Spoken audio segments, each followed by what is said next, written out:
Assalamualaikum warahmatullahi wabarakatuh. Kami dari kelompok 5 Prodi Hukum Tata Negara dengan saya Shirley Febrian, dan di sebelah kanan saya Amar Khalidi dan sebelah kiri saya Abdul Halim Zuhri.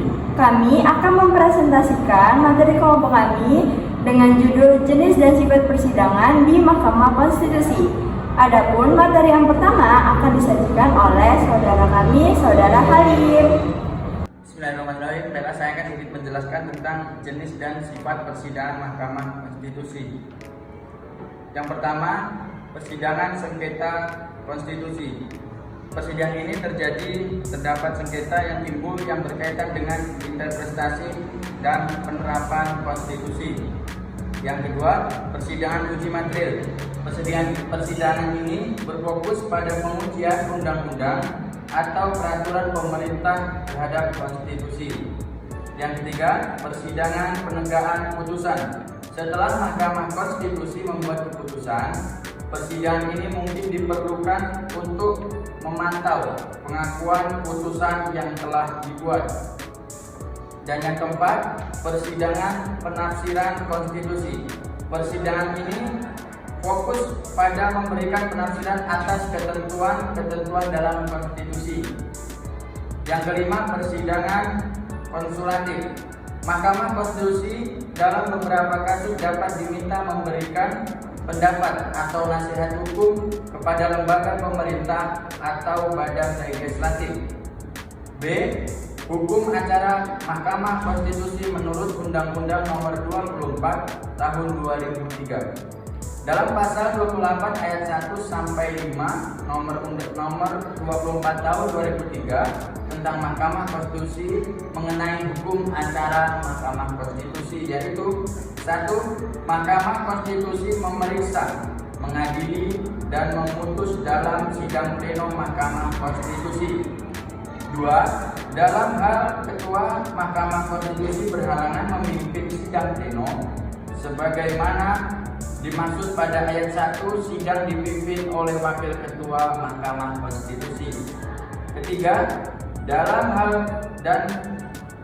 Ketua dan Wakil Ketua Mahkamah Konstitusi berhalangan pada waktu yang bersamaan, sidang pleno dipimpin oleh Ketua sementara yang dipilih dari dan oleh anggota Mahkamah Konstitusi.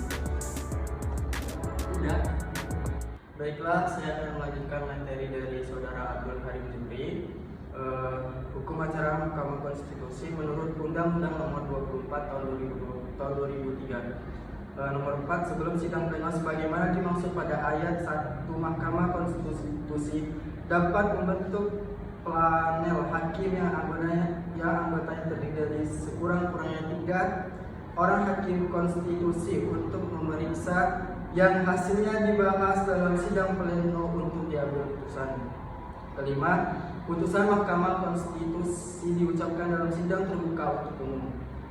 Tidak dipenuhi ketentuan sebagaimana dimaksud pada ayat 1 berakibat putusan Mahkamah Konstitusi tidak sah dan tidak mempunyai kekuatan hukum. Selanjutnya yang C, hukum acara Mahkamah Konstitusi khusus menurut peraturan Mahkamah atau PMK.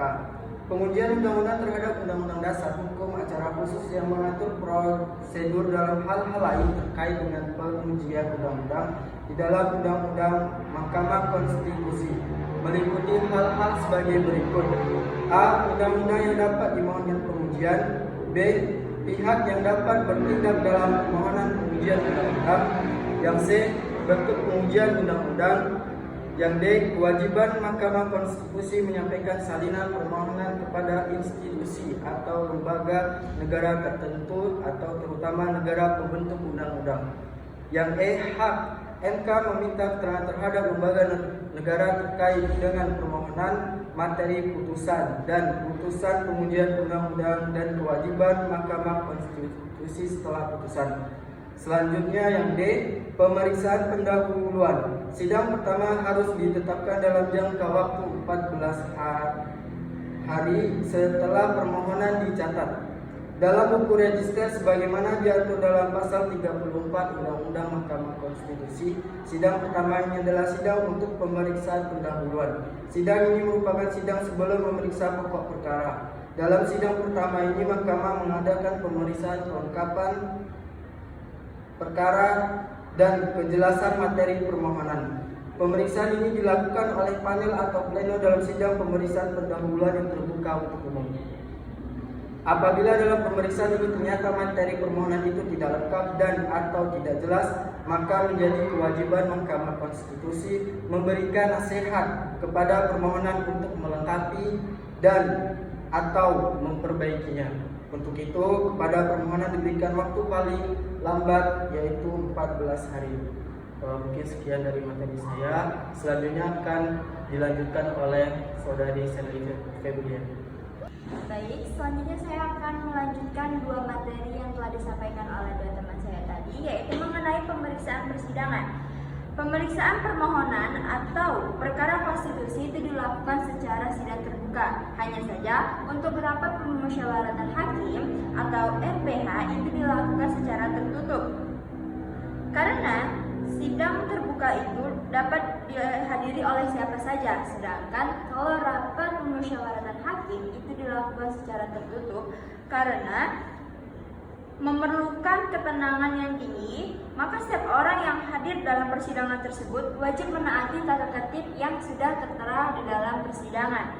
Kemudian, berdasarkan kewenangan yang diberikan oleh undang-undang, maka MK telah menerbitkan suatu peraturan Mahkamah Konstitusi atau PMK tentang tata tertib persidangan, yaitu PMK nomor 3/PMK/2003.